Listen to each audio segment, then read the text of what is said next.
Hello and welcome to episode 94 of your dad's favorite podcast, the Tennis Podcast. I am your host, Nick Amell. I'm Brandon, and I don't think my dad has ever listened to a podcast. I don't think my dad has ever listened to a podcast either. But anyway, this is the show where one of us brings a top 10-ish list on various topics, and the other tries to guess what that top 10 list is. Brandon, do you have the list? No, because you do. You could never trick me. No, but I don't have a list. One of these ties, I'm going to get you to panic. Well, we have a exciting list today. It's maybe the most research on hashtag Nick's Notes I've done to date. So in the spirit of getting through it all, we're going to get right to it. But actually, we're not, because we're going to read some podcast reviews first to get them out of the way. Okay. Here's some stuff we got to... Did you like that? Here's some stuff we got to get out of the way. Your gratitude. I guess it might not... We have a very dark, heavy topic. No. So I feel like it'd be better to get the cheery stuff out of the way first. I was going to say, it may not be cheery. That's all. They're not all cheery. Okay, so these are two cheery-ish. Okay. Well, maybe. They're both 5 stars, but, well, you'll see. So these are podcast reviews. I got one from Apple Podcasts and one from Podchaser. The one from Apple Podcasts comes from Kamajace from the Weekly Cooldown podcast. They say, there are rarely people so interesting and funny as Nick and Brandon. We should just stop there, probably, because the rest doesn't look good for me. Oh. As funny as Nick and Brandon that go and tackle the top X amount of any lists. As a gamer and video game podcaster, I was happy to jump into the Nintendo episode and extremely happy to hear all the bits of trivia that accompanied the list. All right, there's going to be some yelling here. Oh, no. Adjust your volumes accordingly. This is in all caps. That said, Nick said a name wrong, and I cursed and shamed him for the next 20 minutes. Get him. He got me. Now, the problem is that feedback could be constructive, except he didn't tell me what I pronounced wrong, so now I just don't know. I think you pronounce a lot of things wrong. Nah. Okay. Well, today I can promise I'll be pronouncing some things wrong, too. Anyway, thank you for that. The next one comes from your old pal Steve on Podchaser. He says, I've been listening to this podcast every week for 91 episodes, and they finally talked about tennis this week. You get it? Oh, no. Yeah. You think being called the Tennis Podcast, they would talk about tennis more often. Shrugging emoji. But either way, I like the show. Hashtag Hot Dog Nick. So we have personal attacks on me in both reviews today. So I appreciate both of those reviews.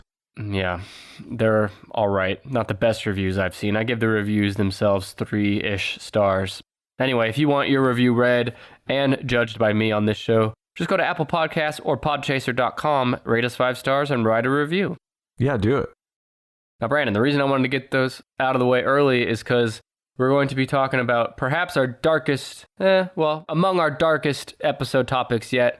We're going to be going back into the true crime world to talk about the deadliest cults in history. Good Lord. I was about to guess dead kids. And I guess this probably does involve some dead kids. Yes, more dead kids than I'd like to and you admit. Can shake a stick at. Yeah.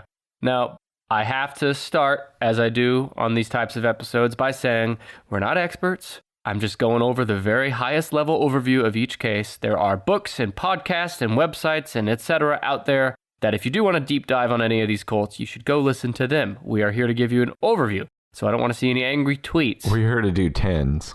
Top 10s. It's true. Now, Brandon, based on your extensive history in cults, I know you've been in a few. How would you define a cult?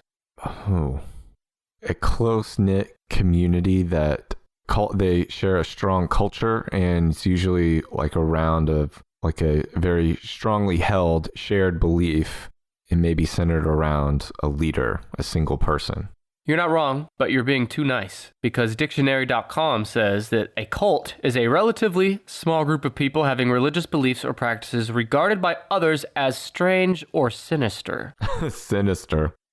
Now, cult has a negative connotation to it, and that's probably a good thing. However, for every deadly cult out there, there's just as many, there's more cults out there that are peaceful, harmless for the most part. Usually just giving each other, passing gonorrhea back and forth to each other out in the woods somewhere. Right. And we respect that. We appreciate. Yeah, that's fine. I mean, the gonorrhea has to eat too.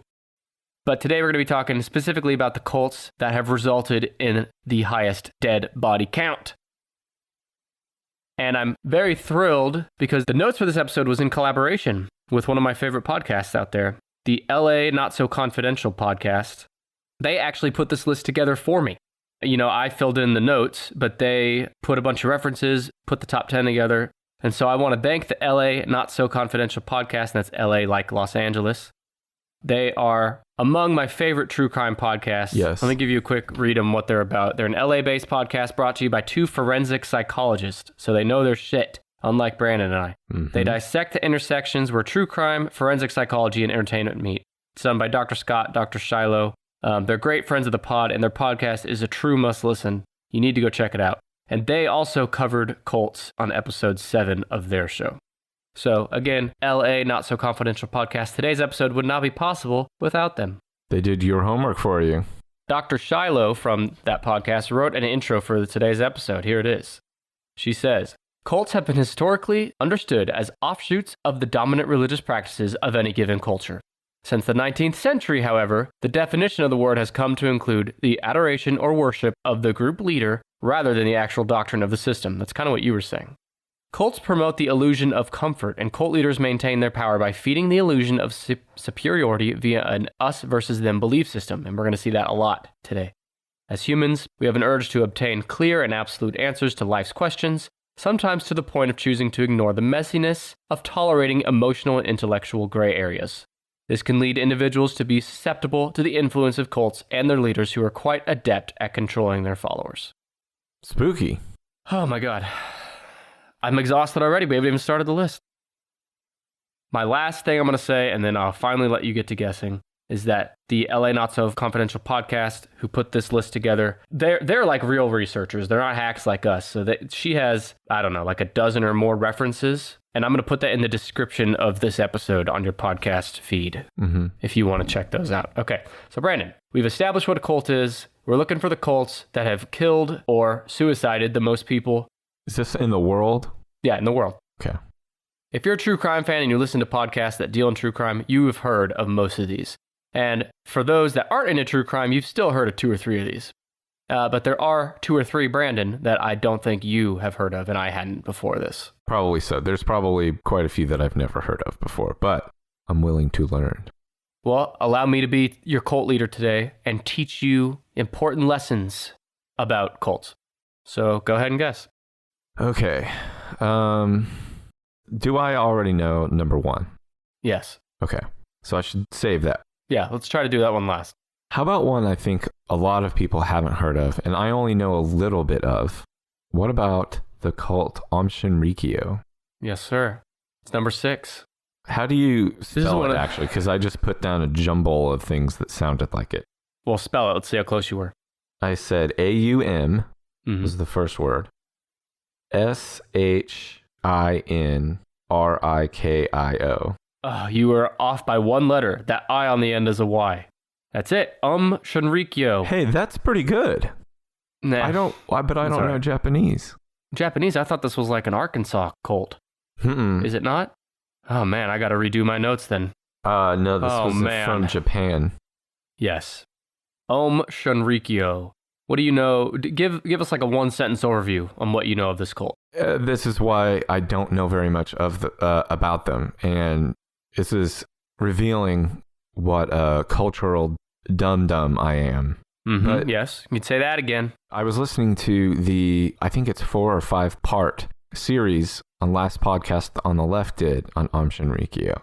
And I started listening to it, and it sounds really interesting, but it is so hard for me to keep the name straight because they're so unfamiliar to me that I couldn't follow what was going on. Because you're a culturalist pig?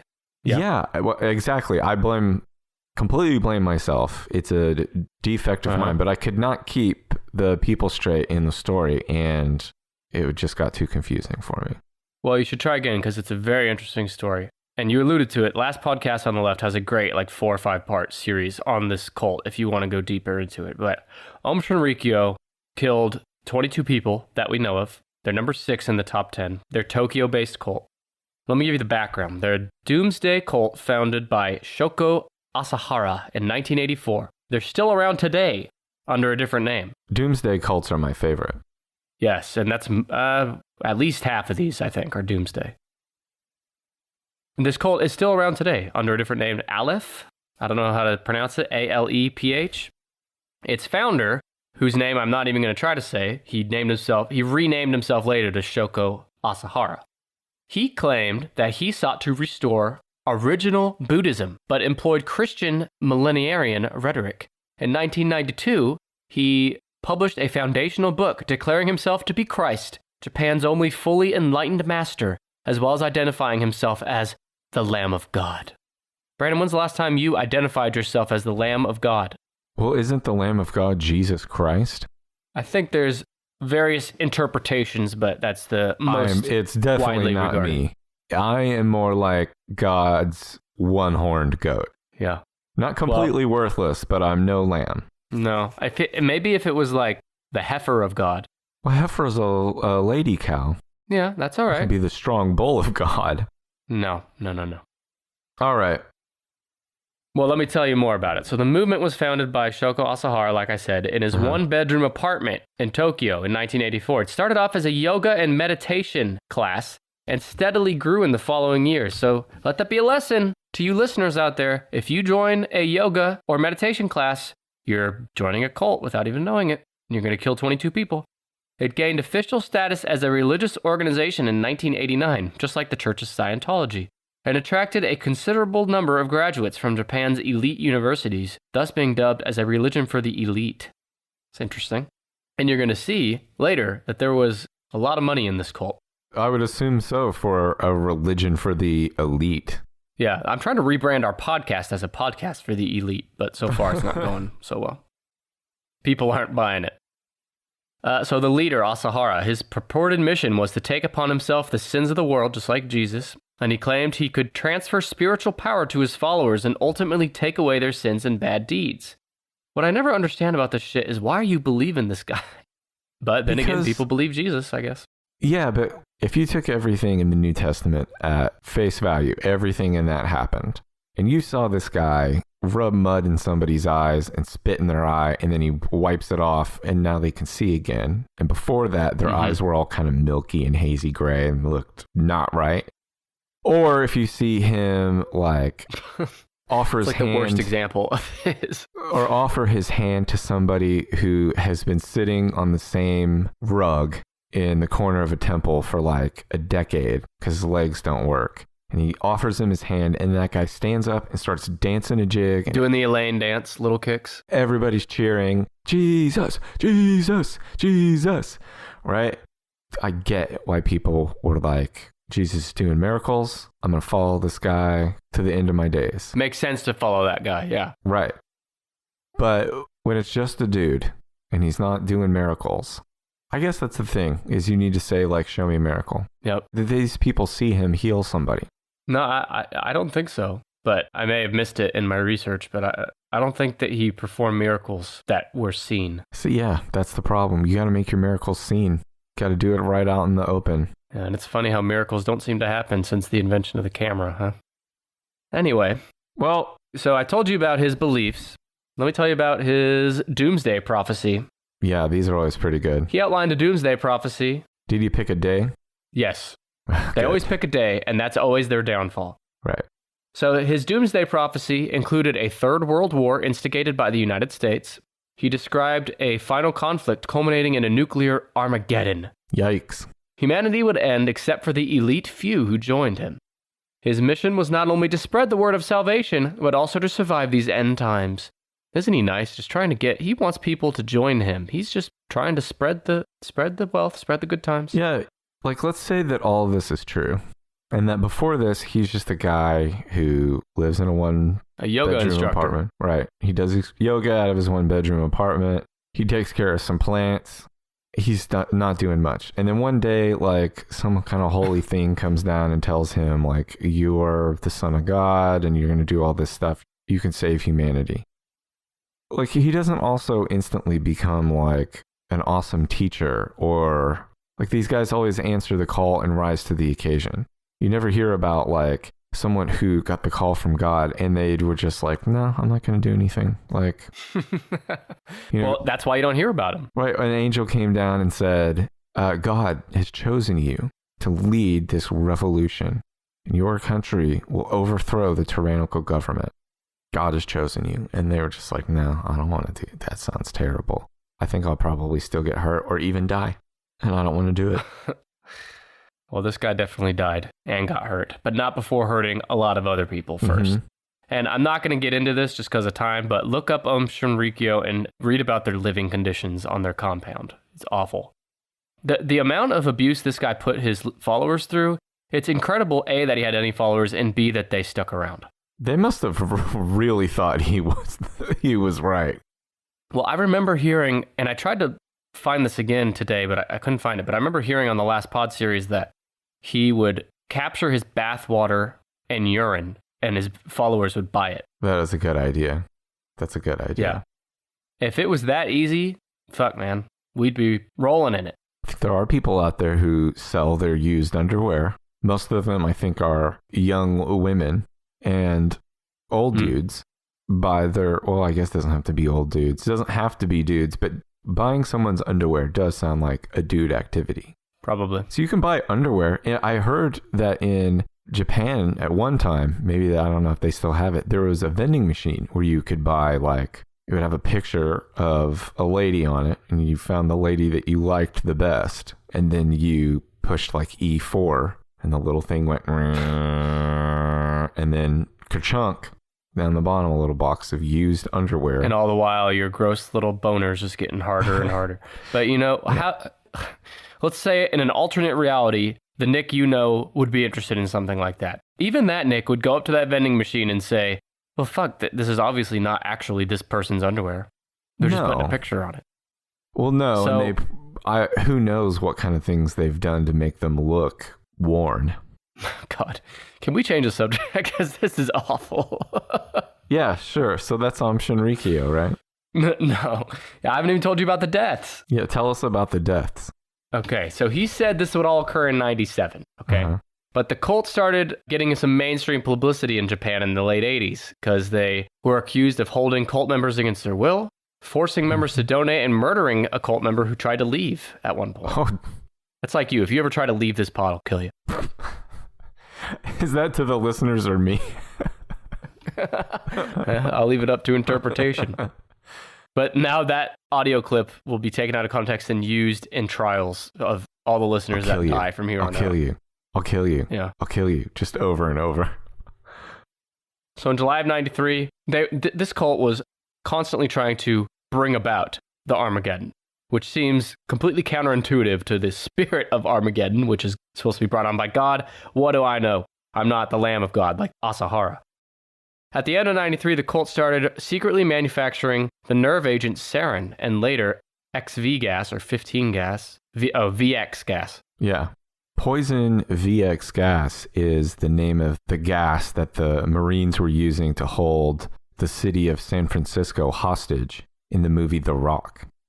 And anyway, oh my God, I don't know if we can get through a 5-episode stretch without you mentioning this movie. But they describe the effects of VX sarin gas, and it sucks. It is a bad way to die. Well, we're going to get to it. We're going to get to it. So with the help of a converted refrigerator truck, members of the cult released a cloud of sarin, which floated near the homes of judges who were overseeing a lawsuit concerning a real estate dispute which was predicted to go against the cult. This incident killed 8 and harmed 500 more. But that's not it, so we're at a death count of 8 now. How many judges? They didn't say. Damn. I mean, that was their goal. I would just interested to see how they did on their goal. You're right. On the morning of March 20th, 1995, members of the cult released a binary chemical weapon, most closely chemically similar to sarin, in a coordinated attack on 5 trains in the Tokyo subway system, killing 13 commuters, seriously injuring 54, and affecting 980 more. Some estimates claim as many as 6,000 people were injured by the sarin gas, and I found this interesting. In a later survey, years later, over 60% of those injured reported chronic eye strain and worsening vision. Jeez. You know, this only quote, only killed 13 people, but it injured as many as thousands more, and they are affected for life. Poison gas is no joke. True. But Shinrikyo was not done yet, because Asahara was finally found within the walls of a building owned by the cult, known as the 6th Seishin, Mm-hmm. But on the same day that the leader, Asahara, was arrested, the cult mailed a parcel bomb to the office of the governor of Tokyo, which blew off the fingers of his secretary's hand. Oh. So this cult is just a menace. They gotta go. So what a shitty day. You're not supposed to open other people's mail, though. It's like Uncle Leo in Seinfeld. Remember, he opened Jerry's package and it was a bomb. That's right. Blew his eyebrows off. Right. Yep. I'm up to 2 Seinfeld references already. We're only in the beginning here. All right, let me wrap up this cult so we can move on. Asahara, the leader, he was deemed guilty in the trial of the century, dubbed as such by the press. He was sentenced to death, as well as other senior members of his cult. The group also has never confessed to any of the crimes. They claim that those were carried out attacks, done so secretly by subgroups of members.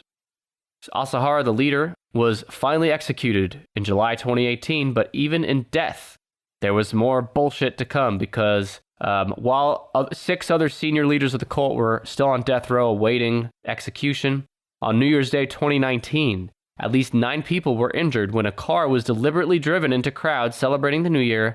This was later found to be a form of violent protest by supporters of the cult that their leader was executed. Wait, okay, so they were members of the cult. Yes. Okay. Supporters made it sound like they weren't members of the cult, they just were huge fans. Huge fan. They have like the shirts and the baseball cap. Yeah. Okay, last note is that Aum Shinrikyo, still around today, has over 1,600 members as of 2011. They're a designated terrorist organization by several countries, including the United States. Yeah, I can see that. Are you in a good mood now? It's picking me up. That's Aum Shinrikyo. Mm-hmm. Number 6. My takeaway there is just don't do yoga. That is what led to all this. Yoga leads to the opposite of that. He probably stopped doing yoga, and that's what happened. Mm-hmm. How about, did the Order of the Temple kill people? Yes. The Order of the Solar Temple? Yes, Solar Temple. Yeah. OST.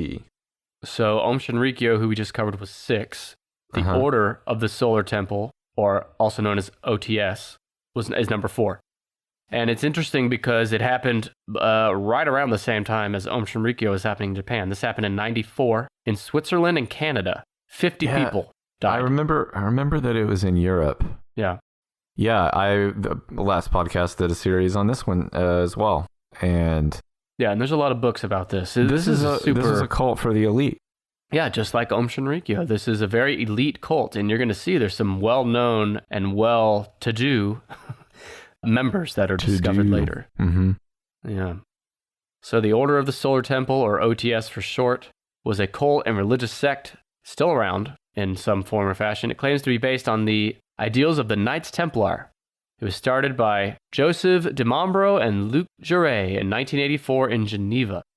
Now, according to one of the members that wrote a book about this later, the aims of the Order of the Solar Temple included establishing, quote, correct notions of authority and power in the world, an affirmation of the primacy of the spiritual over the temporal, assisting humanity through a great transition, preparing for the second coming of Christ as a solar God King, and furthering a unification of all Christian churches and Islam. Doesn't that sound, sign me up. I want to be a part of that. Fascist nerds. Yeah. It's definitely a bunch of nerds. Now, this cult was globally reaching. You know, the murders that happened later were in Canada and Switzerland, but they also had lodges in Quebec, Canada, Australia, Switzerland, and a bunch of other countries.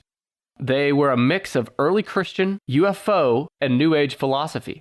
I like the UFO in there. Mm-hmm. They were into Freemason rituals, and recruitment of new members was focused on attractive, wealthy, and influential members, so you and I are out. And it was reputed that several affluent Europeans were secret members of the group. Were they also banging each other? Yeah. During ceremonies, members wore crusader-type robes and were to hold in awe a sword, which de Mombro, the leader, said was an authentic Templar artifact given to him 1,000 years ago in a previous life. Jesus. Now, if I'm at a meet and the first time I start hearing about a guy's talking about a previous life 1,000 years ago, Like, aren't you just...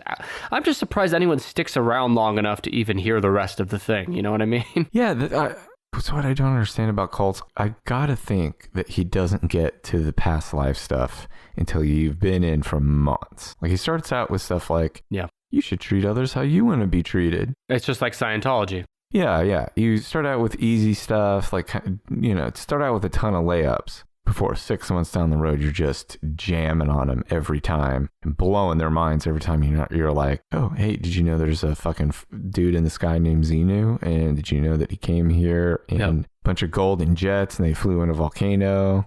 It's crazy, right? Yeah, that's a lot to swallow. There's a lot of parallels between Scientology and the Solar Temple group because they're both elite cults. Scientology, you don't have to be an elite person to join, but a lot of elite people are in it, and it's expensive to be in the cult. Right. In both cases. I'll talk about it. Let's get to the real reason we're here. The murders, the deaths. In October 94, one of the members, his infant son, was aged 3 months. He was killed at the group center in Quebec. The baby had been stabbed repeatedly with a wooden stake. It is believed that DeMambro, again, he's the leader, he ordered the murder because he identified the baby as the Antichrist described in the Bible. He believed that the Antichrist was born into the order to prevent DeMambro from succeeding in his spiritual aim.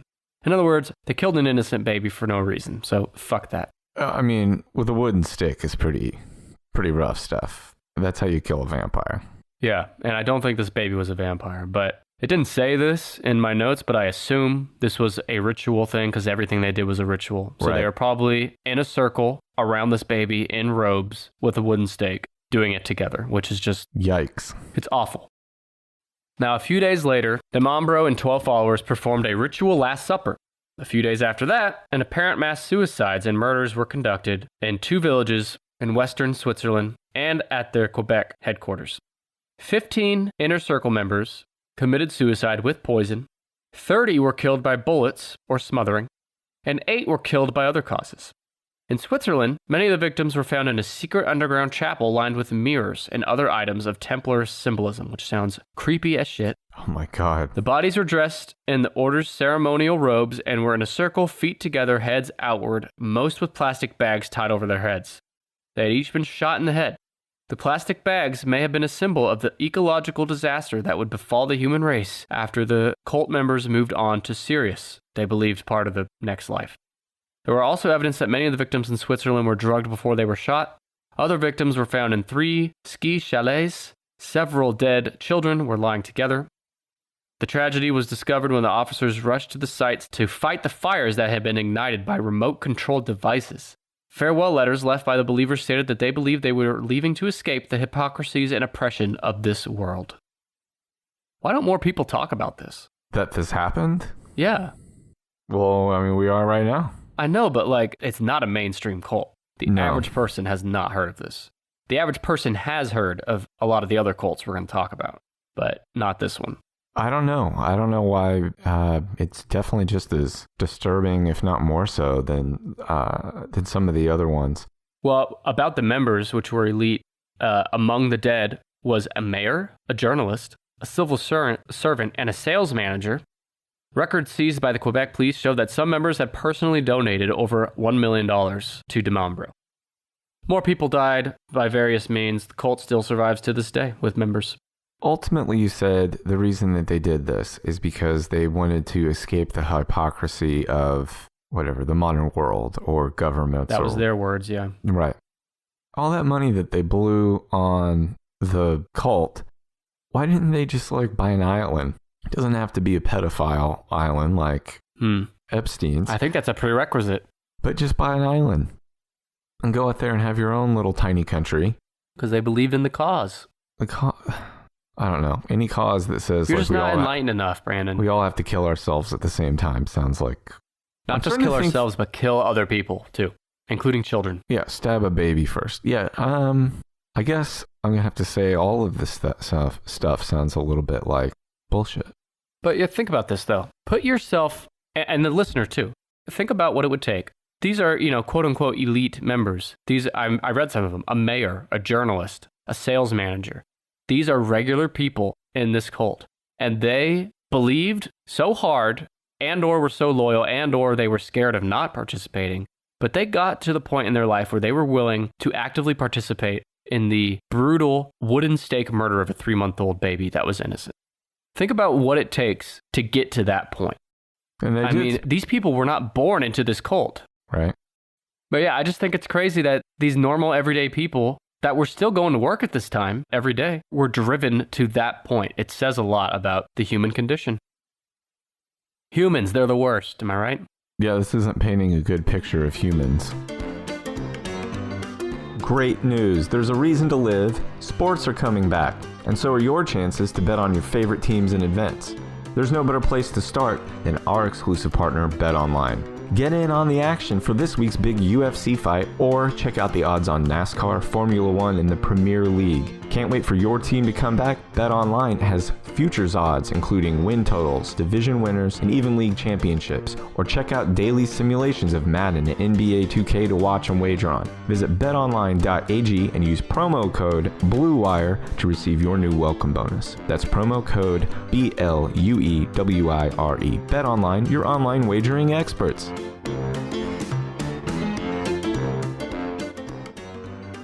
Give me another guess. How about the Branch Davidians? Yes, sir. They're number 3 with 86 deaths. And I sure do know a lot of death cults. You do. These are all off the top of my head, by the way. I haven't looked any up yet. I knew these ones too. Most average true crime fans, it's weird to call yourself a fan of true crime, right? True crime interested people. I love horrible things that happen to other people I'll never meet. Yeah. These are big famous ones, and the Branch Davidians is a big one. And there's probably as much research and documentaries about this as any other group on here, with the exception of 1 or 2. The Branch Davidians, that they're tied to the Waco incident. You may have heard of it. Happened in 1993. 86 people died. Now, the Branch Davidians go way back. I didn't know a lot of this until I did my research. A lot of us have heard of David Koresh. He was the leader of the cult, but he did not found the cult. The religious cult was actually founded in 1955 by a guy named Benjamin Roden, listener of the show, in fact. Is he still alive? I don't know. Who gives a shit? Oh, he's listening. Heaven or not, or hell, he's listening. Or purgatory. Or in transition to being reincarnated as a... Yeah, all right. In 1981, a young man named Vernon Howell, who later became known as David Koresh when he changed his name, he came to the cult's compound at Mount Carmel and studied biblical prophecy under Lois Roden. By 1984, the core group of Branch Davidians had shifted their allegiance to Koresh. He became the leader of the cult. And I didn't take notes on this part just because of time, but I will quickly mention that there was a big section on Wikipedia about, a violent overtaking of the cult from Koresh and his followers that came in with like AK-47s and took the compound by force. Did they murder anybody? They killed, I think it said 7 or 8 people, yeah. Oh, wow. Well, hey, man. So that's the guy I want to follow, right? He sounds like he's really decisive, which is all you're looking for in a leader. Yeah. Yeah, that's why I fully support our leader. It doesn't matter if they're good decisions or not, just that they're making them. Now, Koresh, he was the new leader, and interpreting Revelation 5:2 in the Bible, Koresh identified himself with the lamb mentioned therein, same as what's that guy's Say name? it, you got Same it. as Asahara from Om Shinrikyo. He called himself the Lamb of God. So did David Koresh. They're both the Lamb of God, maybe. You can't both be the Lamb of God. There's only one Lamb of God, and his name is Jesus Christ. Well, maybe there's a Japanese Lamb of God and an American Lamb of God.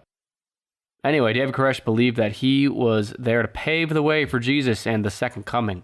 The Branch Davidians are most associated with the Waco siege of 1993, a 51-day standoff between members of the cult and federal agents.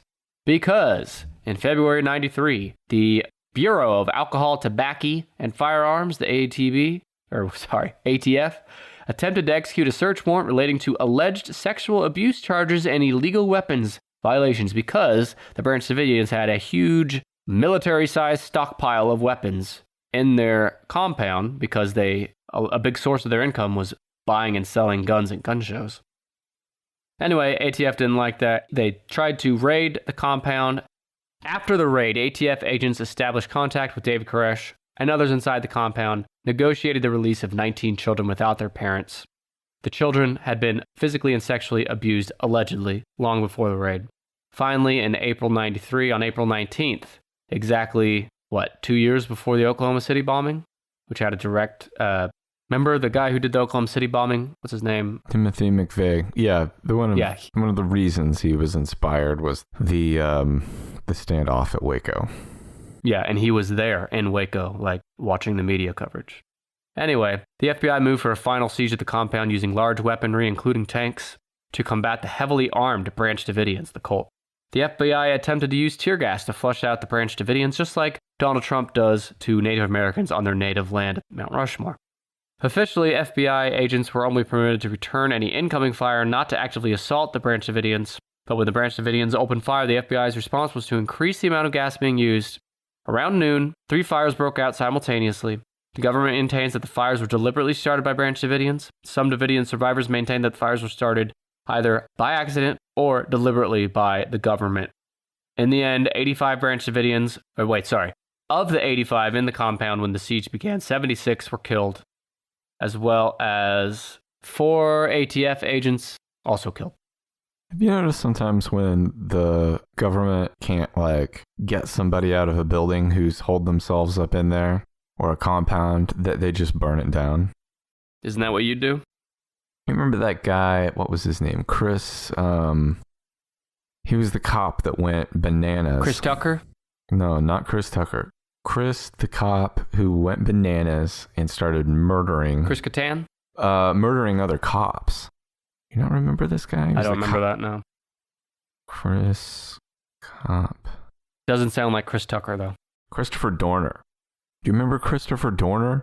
No. He was a spree killer, and then he fled to a cabin. Anyway, he was in a standoff with sheriff's deputies, and they just burned the building down. Yeah. He never saw justice. He just got burned alive by the police. Well, shit like that is what angered Timothy McVeigh enough to, I don't know. Listen, Waco is a huge Pandora's box of conspiracy theories. Mm-hmm. And if you're interested in it, I did the highest possible level brushstrokes. You should go look into it more if you're interested, because I skipped over a lot. But anyway, 86 people died because of the Waco incident. It earned the Branch Davidians the 3rd spot on this prestigious Tennis Podcast Top 10 list. Well, where does the Manson family crack into the top 10? It sure does. Number 8. The Manson family. Would you call this, and I know you know number 1, would you call this or number 1 the most famous cult in history? It's got to be Manson, right? I feel like Manson is much more on the tip of people's tongues. Yeah, I don't think people know as many of the details around Jonestown, because there's a lot of details about both, but whoops. I want to talk more about this after, but it's so strange that the Manson family is number 8, and no one's discounting the horrible, horrible shit they did that we're going to talk about. It's just interesting that so many more have died from other cults, and the Manson family is still the most famous one. But let's get into it. Happened in 1969, the deaths did. In Los Angeles, 7 deaths. I think the high-profile victim is why people remember the Manson family more. Yeah, one of many reasons. So the Manson family was a desert, and maybe a dessert, commune and cult led by Mr. Charles Manson that was active in California in the late 60s, early 70s. The group consisted of approximately 50 followers who lived an unconventional lifestyle with habitual use of hallucinogenic drugs such as LSD. Sweet. Most of the group members were young women from middle-class backgrounds, many of whom were radicalized by Manson's teachings and drawn by hippie culture and communal living. Hell yeah. Which was not something that looks attractive to me. No, I am not a fan. It looked extremely smelly. Yeah. I would not make a good hippie. They didn't take showers, right? No, and they were having free love. Oh, baby. I got to think that they all just, BO and sweat and funk and then rubbing all over each other. Orgies. Not brushing their teeth. Unprotected sex orgies, yeah. Not brushing their teeth. That's a big one. You don't think they were like letting the rest of their body develop a hippie crust on it, but their teeth were, immaculate. No, the whole package was... I don't think anybody's thinking that, but thank you for clarifying. Anyone that was confused out there. The whole package was yucky. Yeah. Well, Manson and his yucky cult, they moved to San Francisco and later to a deserted ranch in the San Fernando Valley in California in 1967. The Spawn Cowboy Ranch. Yep. And the family believed that Manson was a manifestation of Jesus and that his prophecies were reliable concerning an imminent apocalyptic race war. Now, other than looking a little like the American representation of Jesus, which is not accurate, by the way. And also every hippie. Jesus, as far as we know, didn't just fuck every single young lady he came into contact with. So why are these people following him? I don't know. It's weird, right? It's a weird thing. I don't get it. He discovered acid and became cool. He supplied them acid, which kept them around, I guess. Yeah.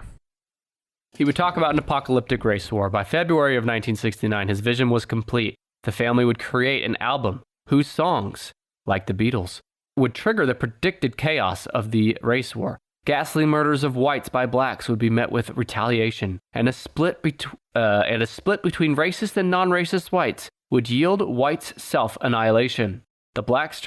sounds a little too similar to today, right? Yeah. Yikes. Maybe Charlie was right. The blacks' triumph, as Hell it were, yeah. would merely precede their being ruled by the family, which would ride out the conflict in the, quote, bottomless pit, a secret city beneath Death Valley. Uh-huh. That sounds pretty metal, right?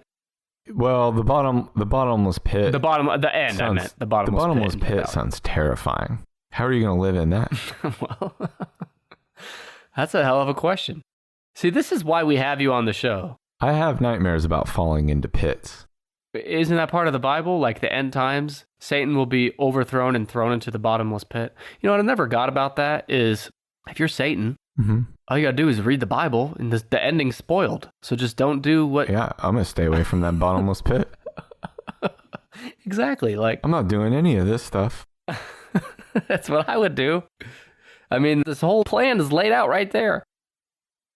Speaking of plans, Manson sent his family members, Bobby Barcelli, you know the name maybe, Bosalil? I don't know.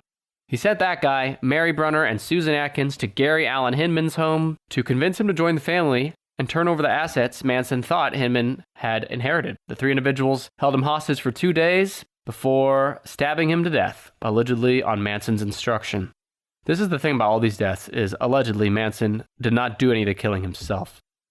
Before leaving the residence, one of Manson's followers used Hinman, the guy they killed, his blood to write "Political Piggy" on the wall and to draw a panther paw, a Black Panther symbol. Mm-hmm.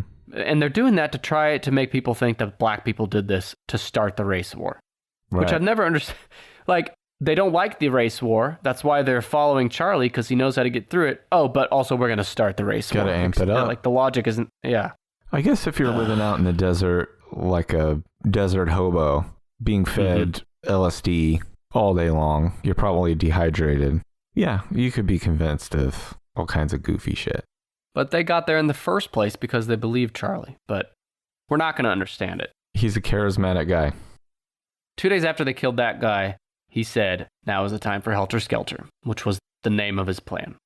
So, on August 8th, 1969, Manson directed Watson to take Susan Atkins, Linda Caspian, and Patricia Krenwinkel, the family members, to a house in Los Angeles to kill everyone there. The home had only recently been rented to actress Sharon Tate, who was having a blossoming Hollywood career, and her husband, the director Roman Polanski, who was away at the time in Europe working on a film.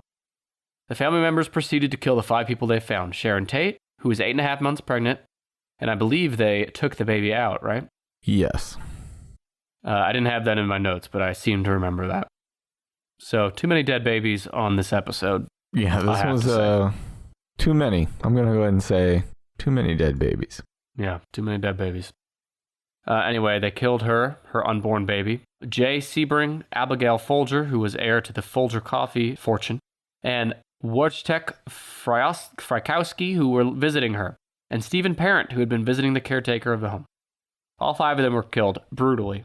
One of the family members, Susan Atkins wrote, quote, "Pig with Tate's blood on the front door as they left. The murders created a nationwide sensation. However, the next day, after that, August 9th, Manson was displeased by the panic so far. So he took 6 of his family to, quote, show them how to do it." Charlie Manson seems like such a little asshole. After a few hours' ride, they arrived at the home of supermarket executive Lino LaBianca and his wife Rosemary. As family member Tex Watson claims, Charlie Manson roused the sleeping Lino LaBianca from the couch. He woke him up at gunpoint and had Watson bind his hands together with a leather thong. After Rosemary was brought briefly into the living room from the bedroom, Watson followed Manson's instructions to cover the couple's heads with pillowcases. He bound these in place with lamp cords. Manson left, sending other family members into the house to kill them. So Charlie Manson would get them there, but would not do the work himself because he's a little bitch. Watson went to the living room and began stabbing Lino LaBianca with a chrome-plated bayonet. Jesus. First thrust went into his throat. Sorry, guys, I'm just reading the deets now. I don't like it. Sounds of a scuffle in the bedroom drew Watson there to discover Rosemary LaBianca, the wife of the home, keeping the women at bay by swinging the lamp that was tied to her neck. So Rosemary was a victim. She was swinging a lamp to keep family members away from her. Right. After subduing her with several stabs of the bayonet, he returned to the living room and resumed attacking her husband Lino, whom he stabbed a total of 12 times with the bayonet. After this attack, he carved the word war into his abdomen. Returning to the bedroom, Watson found his family members stabbing Rosemary LaBianca with a knife from their kitchen. Heeding Manson's instructions to make sure each of the women played a part in the murders, Watson told one of the family members to stab Mrs. LaBianca too. She did, stabbing her approximately 16 times in the back and the exposed buttocks. Evidence showed that many of LaBianca's 41 stab wounds had in fact been inflicted post-mortem. We're almost done here, guys. While Watson cleaned off the bayonet and showered, Krenwinkel wrote "Rise" and "Death to Pigs" on the walls and "Helter Skelter" on the refrigerator door, all in LaBianca's blood. She gave Lino LaBianca 14 puncture wounds with an ivory-handled, 2-tined carving fork, which she left jutting out of his stomach. She also planted a steak knife in his throat. So they are trying to make it look like black people did this to start the race war, and they're trying to make it look as brutal and violent and repulsive as possible. Disturbing, they're trying to make a show of it, yes. Obviously, everybody was caught, and at trial, the prosecution argued the triggering of Helter Skelter was Manson's main motive. And Manson maintained that he was innocent throughout his entire life. But in 1971, the jury returned verdicts of death against all 4 defendants on all counts. Charlie Manson, though, he did die of a heart attack and complications from colon cancer in November 2017 at the age of 83. So he lived in prison, never really had to face the music too much for what he did. Well, I did scan over something earlier that said he got He joined the Aryan Brotherhood in prison, but he was made somebody's bitch. Like his whole life? Well, just at least during this time, he submitted to one of the more sexually aggressive members. Charlie Manson was a small guy. I think he was like 5'2" or 3 or something like that. Petite. Yeah, I could see that. And fuck him. Well, good times. Good times with the Manson family. We've gotten 4 out of the top 10, so I will try to be quicker with the rest of these.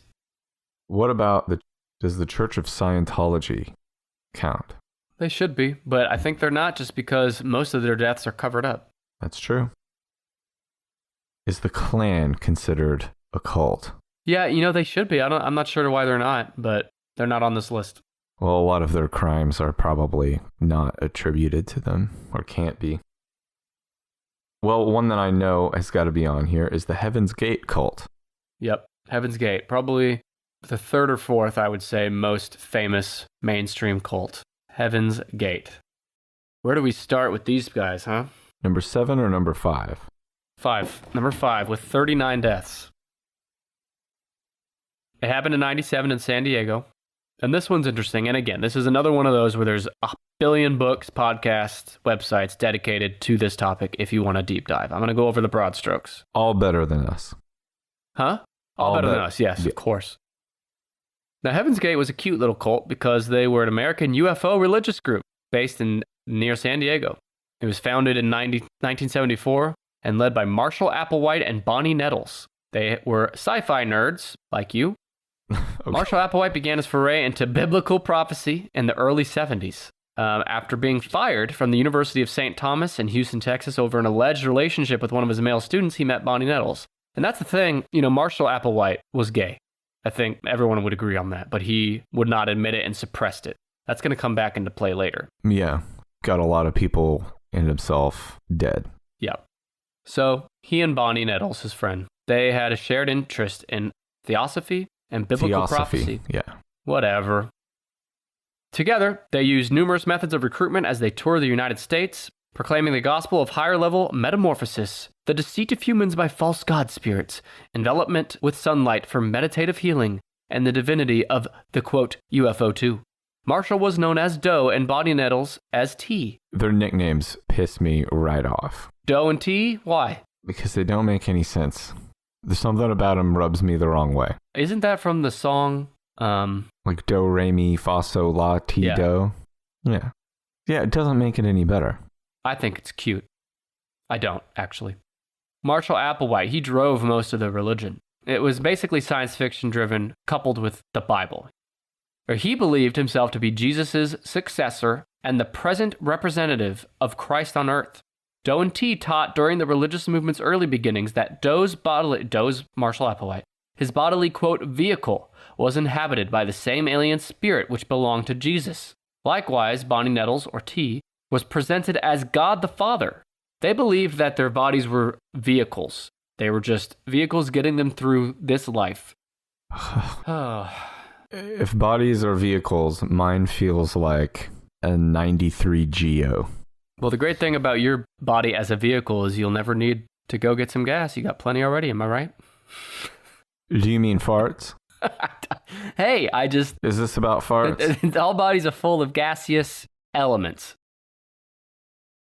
Yeah, they believed that the planet Earth would be recycled before 2027, and the only chance for their consciousness to survive was to leave their human bodies at an appointed time. They wanted to go to heaven, which they refer to as the next level, but when Bonnie Nettles, T, died of cancer in 1985, it conflicted with Applewhite's doctrine, because Nettles was allegedly chosen by the next level to be a messenger on Earth, yet her body died, instead of leaving physically to outer space. Uh-oh. So, like any good cult leader, he adjusted the belief system to then include the leaving of consciousness from the body as equivalent to leaving the Earth in a spacecraft. Well, that's helpful for twisting it, sure. And that's like red flag, probably like number 20 billion by this point, but it's just a red flag to be like, wait a minute, Marshall, you've been telling us this other thing for 20 years, and now it's changed? Aren't you Jesus incarnate? Shouldn't you know this already? How dare you question Jesus, the Lord God? Watch your mouth. Well, think again. No, you're right. Next time, think right. And I got to tell you, speaking of thinking right, I think Marshall was onto something here, because the next line says that Marshall Applewhite and most of the men in the cult eventually voluntarily castrated themselves. Man, do you think he was onto something there? You've got to be a fucking smooth talker to get me to do that. Yeah. How did they castrate themselves? Well, they if I recall, they went to Mexico. Was it gentle? It was like surgically done, yeah. Oh. I'm still going to say no. Wait, is castrating different than a vasectomy? Yeah, it means they cut your cock off? The balls. I think they cut the balls off. Why did they got to cut them off? To stop any flow of testosterone. They wanted to eliminate any sexual desire because it was prohibited to have any sort of sexual thought in this cult. Oh, good. All right. All right. Let's get to why we're here. By the mid-90s, the group had become reclusive, identifying themselves using the business name Higher Source and using their website to recruit followers. Now, in October of 96, they began renting a large home, which they called the Monastery, near San Diego, Oklahoma. Fucking Oklahoma. Yeah. San Diego, California. They paid $7,000 per month in cash for rent, and in the same month, the group purchased alien abduction insurance. Who sells that? And do you want to know what that covers? It would pay out $1 million per person in the event of abduction, impregnation by an alien, or death by an alien. I mean, that's pretty thorough. Now, why they thought they needed that, I'm not sure. Because I don't know why they thought they needed it. Now, I know they believed in aliens, but anyway. I think it's good to be covered. Cover all those bases. Geico's got to get on that. I could see some Geico commercials now. They'd have a lot of fun with that. Now, in March of 97, Applewhite, this is Marshall, Applewhite persuaded his 38 followers to prepare for ritual suicide so their souls could board the supposed craft that would take them to heaven, which was a physical place in their religion. He believed that after their deaths, an unidentified flying object would take their souls to another level of existence above human.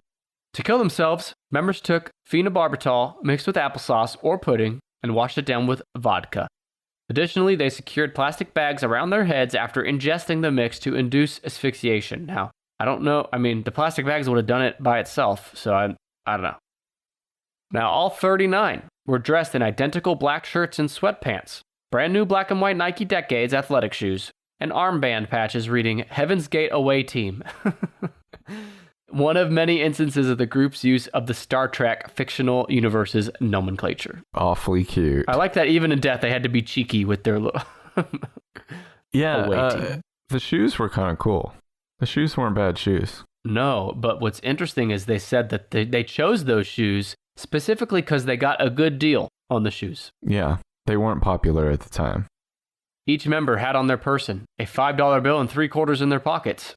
The $5 bill was to cover vagrancy fines while members were out on jobs, while the quarters were used to make phone calls. This is all in space, by the way, aboard the spacecraft. You need a quarter to make a call in space? On the spacecraft that's taking you to heaven. Once dead, a living member would arrange the body by removing the plastic bag. They'd then pose the body so that it lay neatly in their own bed, with face and torso covered by a square purple cloth for privacy. That went on for several days. 39 total committed suicide this way, 21 women and 18 men between the ages of 26 and 72. The suicides occurred in groups of 15, 15, and 9 in March of 1997. Leader Marshall Applewhite was the third to last member to die. 2 remained after him, and were the only ones who would be found without bags over their heads and not having purple cloths covering their top halves. Heaven's Gate, 39 deaths, number 5. Of all the cults, Heaven's Gate is the most harmless in that they never once harmed a person besides themselves, of course, but they never murdered. They were a peaceful cult until the end. Yeah, they were kind of sweet. Yeah. The purple, I like all the use of purple. No, that's great. Okay, there's only one other cult that I know the name of, and it's number 1. Since you're not going to guess the rest, I'm still going to do number 1 last. Since you're not going to guess the rest, let me kind of speed through the others.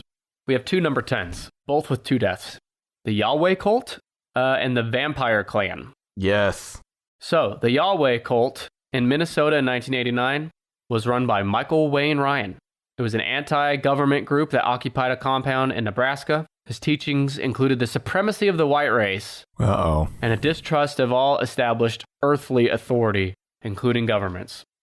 They stockpiled weapons and supplies to prepare for Armageddon, because of course, which would occur in the form of a race war, of course. So he's just stealing Manson's teaching. It's a pretty popular one. Yeah. So Ryan was arrested in 1984. He's the leader. A criminal investigation indicated that he had abused and killed 5-year-old Luke Stice and later killed fellow group member James Thim after he had tortured the latter for several days, beating him, whipping him, and then shooting off his fingertips, skinning him alive, breaking his legs, and raping him with a shovel before finally stomping him to death. Jesus Christ, that's the worst. Is that the worst thing you've ever heard? That's the worst way to die. He was left alive for days, being tortured and beaten. His fingertips were shot off. He was skinned alive. His legs were broken. He was raped with a shovel and finally stomped to death. Any one of those things is the worst thing that's ever going to happen to anybody. After you rape me with a shovel, I am going to say, just stomp me to death. Yeah.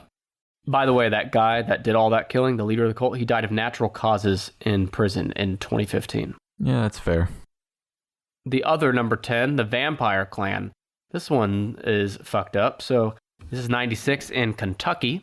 Rod Farrell, the leader, he told people that he was a 500-year-old vampire named Visago. a character he created for himself after becoming obsessed with the role-playing game Vampire the Masquerade. Oh no, this is a nerd inside of a nerd. I know. It would be funny if it didn't end in death and murder. Somebody should tell him that vampires don't go to Kentucky. No, they fucking don't. So in November 96, the week of Thanksgiving, Naomi, Ruth Queen, and Richard Windorf were found by their daughter, beaten to death in their home. Oh. 49-year-old Richard Windorf was asleep on his couch, and Ruth was in the shower. Rod Farrell, the cult leader, and his accomplice had entered the home through the unlocked garage, picking up a murder weapon, a crowbar. Before Richard had even awaked, he's the 49-year-old sleeping in his home. Farrell beat him multiple times with the crowbar, killing him.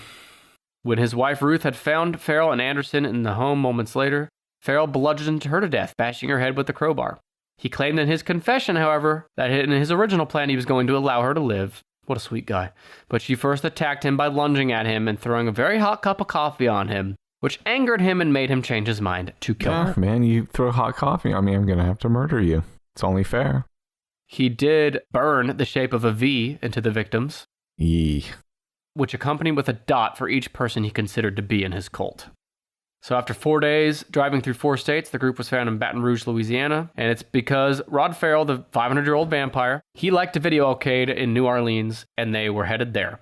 But one of his cult members placed a call to their grandma in South Dakota because the group needed money, and she thought her grandma would help her. However, grandma flipped and turned them into the police. Y'all are going down there to play the video games, and I'm calling the police. They were arrested at a Howard Johnson's hotel. Because that's where vampires go when they need to take a load off. On their way from Kentucky to New Orleans. Yeah, for the video games. It's like they're heading to what would probably be my pick for the vampire capital of the United States would be New Orleans. And they're heading down there to play video games. Yeah. Yeah, kind of disappointing. The Kentucky vampires. Yeah. Well, number 9 is very sad. Oh, good. This is the Kirtland cult killings. 1989 in Kirtland, Ohio. So this guy, Jeffrey Don Lundgren, he led a Book of Mormon-based cult.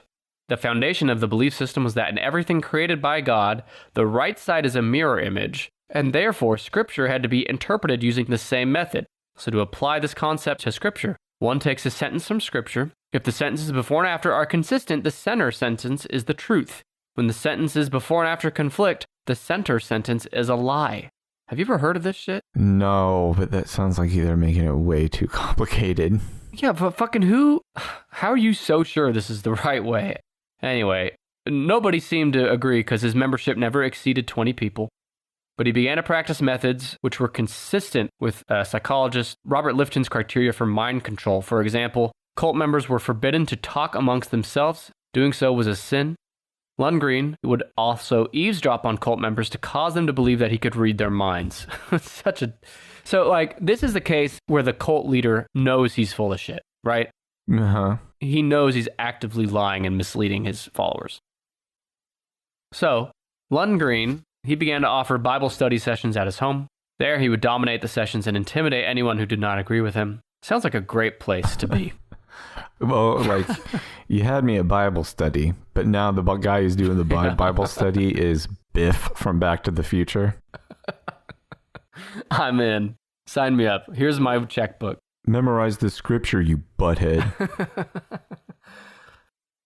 His supporters were required to give him money, including their life savings. Oh. Brandon, let's say you finally agree to join a cult. The teachings are just too good to not join. Mm-hmm. Are you out when they say, okay, hand over your life savings? I mean, I can't imagine I make it that far, but yes. Yeah.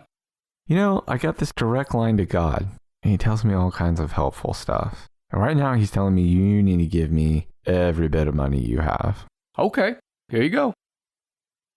Well, speaking of direct line to God, Lundgren proclaimed he had received a call from God to move to Ohio, where he and his supporters would soon witness the second coming of Christ on May 3rd, which was Lundgren's birthday, at the Kirtland Temple in Ohio. He told his followers that it would be necessary to have to seize the temple by force and hold it for the momentous event. The conspiracy involved burglarizing adjacent church homes and committing murder as part of the takeover. Jesus. It's just like every step of the way, it just escalates until you're too deep in this cult, and now you're killing people. I guess we gotta kill. Yeah. I backed into corner. Guess I got to kill everybody. Yeah, and you started as like, a Book of Mormon or Christian person. Like, it does not come naturally to people. It takes a lot to go down that far, but I've already mentioned that. So, in the end, this is 1989. 7 of Lundgren's 12 followers had moved into his home. The remaining 5 were members of Dennis Avery's family. Lundgren felt that the Averys were committing a sin by living in their own home. And this is even after the family father, Dennis, sold his Missouri house in order for his family to move to Ohio to be near Lundgren. That wasn't good enough. Dennis Avery believed in Jeffrey Lundgren, the leader, completely and trusted him. Jeffrey, however, considered Dennis Avery to be weak, and when Dennis was no longer useful to Jeffrey, he began talking about Dennis behind his back. And the biggest sin of all, Dennis Avery decided to set apart a relatively small amount of money for his family's use with a bank account. Lundgren considered this to be a sin because Lundgren wanted all of his followers' money to be given exclusively to him. This guy's a really effective cult leader. Lundgren said instead of taking the Kirtland Temple, like originally said, to bring upon the Second Coming, he changed it to saying, actually, we need to kill a family of 5. Sorry, got that wrong. Kill a family of 5, that's the new thing. Yeah, sorry. And so, as punishment for their disloyalty, he chose the Averys. Lundgren took Dennis Avery into a barn, and other men were there. They started kissing and hugging. Anyway, long story short, they shot him. They went and got his wife and said, your husband needs your help. And when she got there, she was gagged and killed. Fooled you. They put her body next to his, and then one by one, they took their 3 kids. Their 15-year-old daughter, Trina, 13-year-old Becky, and 6-year-old Karen. Took them all in one by one, shot and killed them all. 9 months after the killings, tip from an informant led the police back to the abandoned farm where the 5 bodies were uncovered. The Lundgrens became fugitives and were found and arrested, and Jeffrey Lundgren was given the death penalty and executed in 2006. So, all's well that ends well? Something like that. Yikes. Yeah, so I thought that guy sounded like an asshole. And is it really a cult if you have 20 people? I mean, I guess it is, but I don't know. That's more followers than I have. It's more followers than we have, yeah, you're right. So what is number 7? So we're going to go south of the border for this one. I'm talking about the narco-Satanists in 1988. That sounds cool. This one is different. This was led by, this is where I'm going to get a lot of pronunciation wrong. It's led by Adolfo de Jesus Constanzo. Not Costanza, but Constanzo. Jorge's getting upset. It's Adolfo, not Jorge. Oh, oh, I get it, because you're saying because George. Yeah. That's funny. Yep. Constanzo, a Cuban-American drug dealer and cult leader of an infamous gang dubbed the Narco-Satanists, or in Spanish, Los Narcosanticos. His cult members nicknamed, how do I do in my Spanish? Not so good, but the name of the cult is very cool. We'll see how cool they are in a few minutes after I tell you what they did. His cult members nicknamed him the Godfather, or El Padrino. He led the cult with Sarah Aldrete, whom their followers nicknamed the Godmother, or La Madrina. The cult was involved in multiple ritualistic killings in Mexico. So as an adult, Constanzo moved to Mexico City and met the men who were to become his followers. Here's how they made their money. Casting spells to bring good luck. Oh. Which involved expensive ritual sacrifices of chickens, goats, snakes, zebras, and even lion cubs. Why you gotta do that to the lion cubs? Many of his clients were rich drug dealers and hitmen who enjoyed the violence of Constanzo's magical displays. He began to help the city's powerful narcotics cartels. Constanzo started to raid graveyards for human bones to put in his cauldron for spells. Before like a long, witch's cauldron? Yeah, I think. Doesn't specify, but that's what I'm picturing. Holy shit, this guy's taking everything really literal. They're raiding graveyards for bones. They decided, hey, you know what would be better than bones from a graveyard? Fucking fresh bones from a person we kill. That's true. That's true, he says. Wow. Okay. So, in your experience with black magic and spell casting, you agree that a freshly killed person is going to be better than the bones in a grave. Isn't everything fresh better? I know Subway is great. Yeah. Constanzo began to believe that his magic was responsible for the success of the cartels and demanded to become a full business partner with one of the most powerful families he knew, the Calzadas. Whatever. When his demand was rejected, 7 family members disappeared, their bodies turned up later, with fingers, toes, ears, brains, and even the spines missing. Like, who is it in Mortal Kombat that pulled out the spine? Yeah, no, I know who you're talking about. I don't know who it is, though. Sounds like a hard move to do. Yeah. To be really strong. At least that spine would be nice and fresh. It'd go great on a 1-foot-long or a 6-inch. So, he hooked up with a new cartel, the Hernandez brothers. And in 1988, he moved his cult to a house in the desert, and it is there where he carried out more sadistic ritual murders, sometimes of strangers and other times of rival drug dealers. He also used the ranch to store huge shipments of cocaine and marijuana, and I know you use your ranch for similar purposes, right? Mm-hmm. For smuggling cocaine and marijuana, yes. Mm-hmm. That's where you record this podcast every week. From my ranch, my drug ranch, yes. In Mexico. Uh-huh. I knew it. That's why they call it the high desert. Yeah, hey. Because of drugs. You done? Obviously. Okay. In March of 89, Costanzo's henchmen abducted a pre-med student, Mark Kilroy, who was an American there on spring break. Lesson to be taken here is don't go on spring break ever. He was a U.S. citizen. Like I said, he was brought to the ranch. Costanzo murdered him.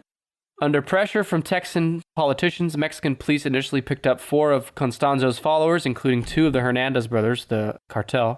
Police quickly discovered the cult and that Costanzo had been responsible for Kilroy's death. He did it because he sought a good, superior brain for one of his ritual spells. Officers raided the ranch and discovered Costanzo's cauldron. Yeah, it was full of juicy brains. Yeah, no, there was seriously brains in there and a dead black cat mixed in. Uh-huh. 15 mutilated corpses were also dug up at the ranch. One of them was Kilroy's, the American. Officials said Kilroy was killed by Costanzo with a machete chop to the back of the neck when Kilroy tried to escape about 12 hours after being taken there. God damn. Costanzo, he ran for it. There was a big shootout. He and 14 of his cult members were arrested. That took a lot of twists and turns. Yeah, it did. That's another one I had not heard of. No, I'd never heard of that. So speaking of not heard of, let me get you through the last one before number 1. Uh-huh. This is number 2. This one is very fucked up. Movement for the Restoration of the 10 Commandments. This is a Ugandan cult. Uh-oh. 778 deaths that we know of in the year 2000. Now, this cult was formed in the late 80s after 2 of the 5 leaders, Credonia Marunde and Joseph Kabutrier, claimed that they had seen visions of the Virgin Mary. I don't know about you, but the only Mary I want to see ain't a virgin. Am I right, boys?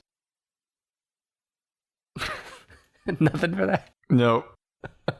All right, the goals of the movement for the restoration of the 10 Commandments of God were to obey the 10 Commandments and preach the word of Jesus Christ. It sounds pretty straightforward. The thing is that they took it uber seriously. For example, the 8th commandment says, "Thou shalt not bear false witness against thy neighbor."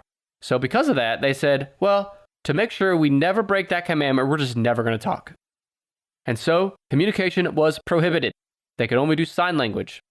Fasts were conducted regularly, and only 1 meal was eaten on Fridays and Mondays. Sex was forbidden, as was soap. If you're going to forbid soap, you should just go ahead and forbid sex, too. Yeah. So this is one of those cults where they pick an extremely specific date for the end of the world. And it was December 31st, 1999, right? Right before the new millennium. Yeah, bummer. Activity by movement members became frenzied. Their leaders urged them to confess their sins in preparation for the end. Clothes and cattle were sold cheaply. Past members were re-recruited and all work in the field ceased. This is in preparation for the end. Mm-hmm. But January 1st, 2000 passed without the advent of the apocalypse, and the movement began to unravel. I bet. I mean, what do you say? Oh, sorry, got the date wrong. But that's exactly what happened. The next millennium. No, they said March 17th, guys. That's it for real. And you know, they chose 3 months later, less than 3 months later? And I'm thinking, just choose a fucking 1,000 years later and you're good. don't choose something in 2.5 months that you got to figure out how to work your way out of it. St. Patrick's Day. Yeah. Oh, yeah, it is. You're right. Big deal in Uganda. Yeah. They said March 17, 2000 was the real end times. And it would come with ceremony and finality. The movement had held a huge party at Kanangu, which I think is a city in Uganda, where they roasted 3 bulls and drank 70 crates of soft drinks. Jesus. That's how they party? They drink a shitload of soda? Yeah. That sounds great to me. But they... You just yelled, but... I wish it was that, because instead they were all fucking exploded in a building that killed all 530 in attendance, including dozens of children. Yeah, they drank all that soda. And they couldn't run away then because their bodies were just sloshing around with all the soft drinks inside of them. They exploded because of like a bomb. Yeah. The windows and doors of the building had been boarded up to prevent them from leaving. Oh, that's not good. So the fires alerted the Ugandan authorities as to what had been occurring in the movement. Several days before the movement leader was seen buying 50 liters of sulfuric acid, which may have started the fire. In other words, the leaders of this cult who were under pressure from the cult members for why didn't the apocalypse happen, as you said, on the 31st of December, 1999, and they said, oh, it's actually in March. And so when March came, they said, we're going to fuck these people up for not believing in us. And they killed them all, including, they thought, themselves. It was thought for a long time that the leaders were included in the fire. However, hell no. Authorities believe that the failure of the Doomsday Prophecy led to a revolt in the ranks of the sect, and the leaders set a new date with a plan to eliminate their followers. Ugandan president, I'm not going to try to say his name, called the event mass murder by these priests for monetary gain. And although they initially assumed that the 5 leaders died in the fire, police now believe that Joseph Kabertarir and Kurdiona Miranda, they're the 2 main leaders. They may still be alive and have issued an international warrant for their arrest. Cool. So, speaking of, have you seen the new Unsolved Mysteries on Netflix? Not yet. Well, fucking watch it, because there's, I think, the 3rd episode in that with the French family, House of Horrors. Mm-hmm. Reminds me of this. Anyway, you need to watch it. Okay. So we made it. Yeah, to number 1. Number 1. My guess is Jonestown, the People's Temple. Jonestown and the People's Temple, led by Jim Jones, who had over 914 people die in 1978.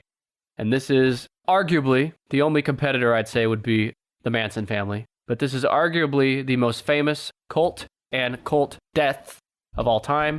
There's been countless books, podcasts done over it. So again, going to go over the high levels, but the People's Temple of the Disciples of Christ was commonly shortened to the People's Temple. It was an American new religious movement between 1955 and 1978. People forget that it was around for 23 years. I didn't forget. I'll never forget. I know. You were there, right? No. It was founded where all good cults are founded, in Indianapolis, Indiana, by Reverend Jim Jones. The messages of the cult combined Christianity with communist and socialist ideology with an emphasis on racial equality. And if you look into the past of the People's Temple, they did do a lot of stuff for racial equality in their local communities. Did a lot of good stuff in Indianapolis. Yeah, they did. That was before all the death. Yes, to clarify. Things did get progressively worse. He moved his cult to California, where the People's Temple forged ties with many left-wing political figures and boasted over 20,000 members, although people say 3,000 to 5,000 is more likely. Temple members pretended to be locals and acted as shills in the various faked healings and revelations.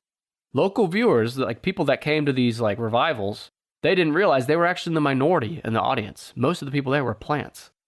Now, this is interesting to me too, because the followers in the cult, the 3,000 to 5,000 or maybe 20,000, they knew it was full of shit. They knew the healings that Jim Jones was doing on stage were bullshit. But they were fun. They justified it because they knew that they had to get more people to believe. So, by any means necessary. You gotta trick them sometimes. It's like we've been tricking our audience since day one. Wait till episode 100 when we reveal we're actually a Harry Potter podcast. We've been doing a shitty job. We gotta warm them up. So, in 1974, the People's Temple signed a lease to rent land in Ghana. The community created on this property was called People's Temple Agricultural Project, or informally Jonestown. Jim Jones saw Jonestown as both a socialist paradise and a sanctuary from media scrutiny. But As the years went on, Jones became increasingly paranoid, sick from drugs, and emotionally and physically abusive to members. He was a sex fiend with the women members of the cult. He had a big hog, too. Famous for his big hog. Says who? I didn't see it. Other people who reportedly saw it and experienced it. Nobody said that. All right. Maybe they were talking about an actual hog or pig that lived on the plantation. Hilarious take on hog. Come on. Anyway. He was fucking everybody. Go listen to some of his sermons on YouTube or some of his abuse he'd yell at his congregation. It's pretty fucked up. So, in November 1978, U.S. Representative Leo Ryan, he was investigating claims of abuse within the temple. He visited Jonestown. During his visit, a number of temple members expressed the desire to leave with him, and on November 18th, the day after he got there, they accompanied Ryan to the local airstrip. There, they were intercepted by self-styled temple security guards who opened fire on the group, killing Ryan, 3 journalists, and one of the defectors. A few seconds of gunfire. What? It's trouble. Now we're getting to the sad, yeah. Yeah, we're getting into trouble.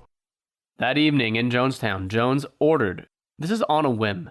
But I guess he had thought of this in advance because, the Flavor Aid was ready. Anyway, Jonestown ordered his congregation to drink a concoction of cyanide-laced grape-flavored Flavor Aid. Few thoughts on this. One, it's Flavor Aid, not Gatorade. No, Kool-Aid is what people say. Kool-Aid, sorry, yeah. So Kool-Aid has been suffering. Their brand image has suffered for decades now because of people mistaking it. Yeah, Flavor Aid's got off scot-free. Second, if you're gonna die of cyanide-laced Flavor Aid, at least it's a good flavor like grape, right? Yeah. Grape's got to be one of the better ones. Probably so, yes. People lined up, they drank the Flavor Aid, and if they didn't, they were forced to. If they couldn't force them to do it, they were shot in the fucking head. People called it mass suicide. It really was more of a mass murder. The incident in Jonestown resulted in the greatest single loss of American civilian life in a deliberate act prior to September 11th. The mass killing became one of the best-known events in U.S. history. And my last note, the mass suicide of the People's Temple has helped embed in the public mind the idea that all new religious movements are destructive. It's kind of what we were saying at the top of the show, that for every destructive cult, there's a bunch of non-destructive ones. But no matter what, they're all goofy. Yeah. So that's it. The People's Temple, Jonestown. Let's see, 914 dead, including 276 children. Very sad.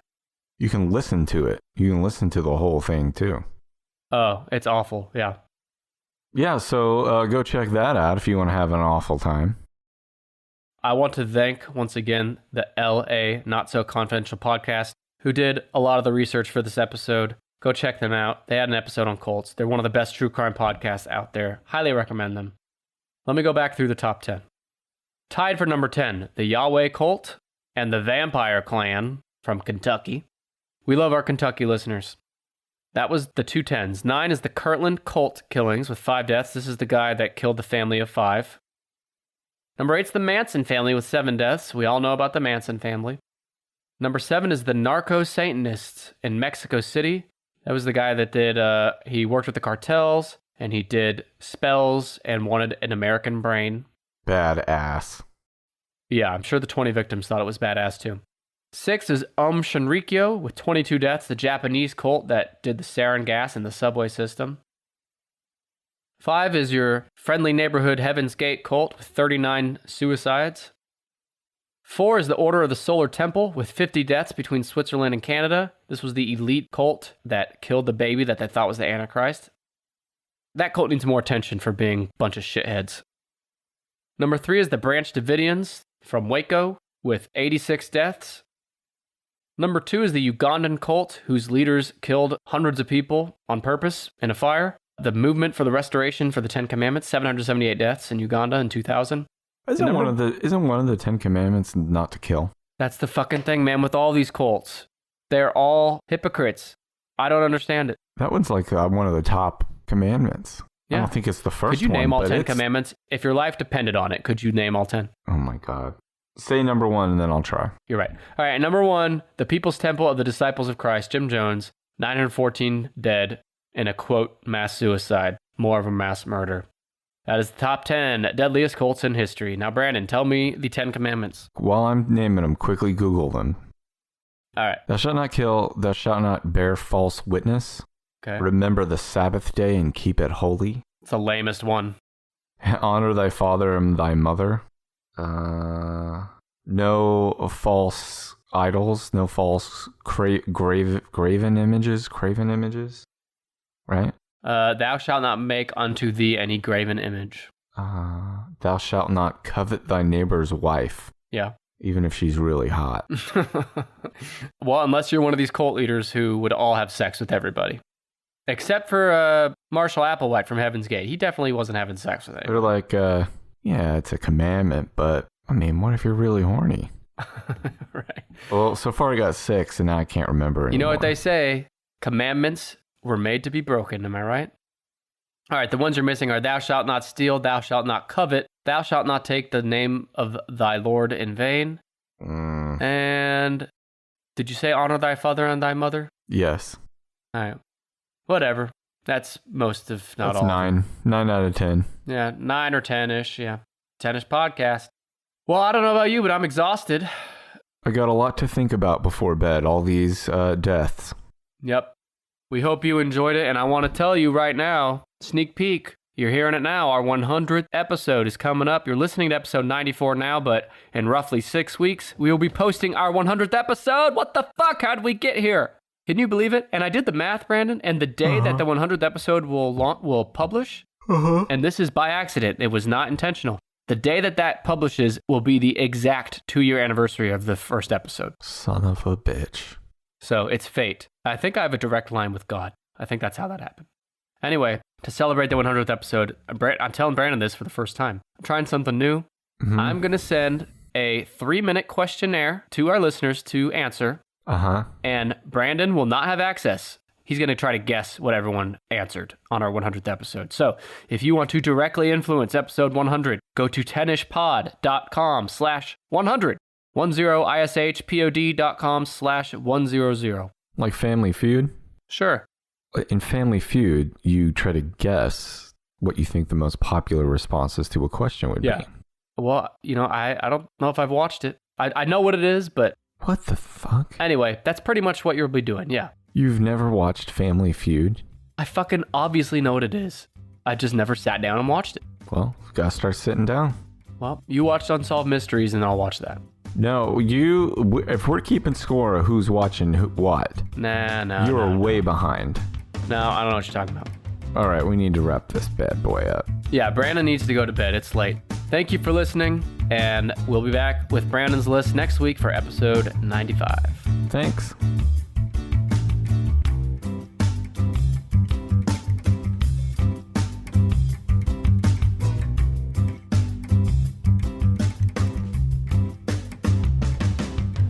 We'd like to thank Kevin MacLeod for his song Hackbeat, which we found on incompetech.com for the official Tennis Podcast theme.